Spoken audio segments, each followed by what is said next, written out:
each is 1, 2, 3. So you learn this. So you see you are trying to generate, and then you can do this, you can do this. And then the other guy comes. For example, he wants to hit me. You can do this. You see? So when you do this, there is 3 things you think of. 1, bang, 2. So this is each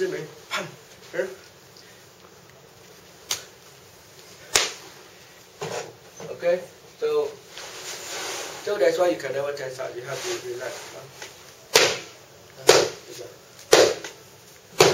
You cannot use too much, and you have to generate power from touching.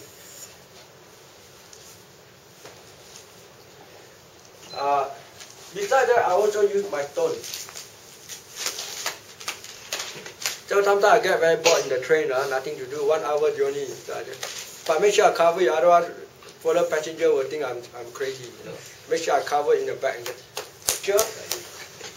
And to practice a lot of different shapes. For example, like 1, correct structure. Then you can do 2, like this. Okay, then this becomes very strong. But you won't want to be so strong. This is like this. And then the guy come attack here. Like this. You slide. When the moment you slide in, you learn about timing. Pam, boom, boom, go in already. You don't wait for him to pull, and then you pull back, and then you go in.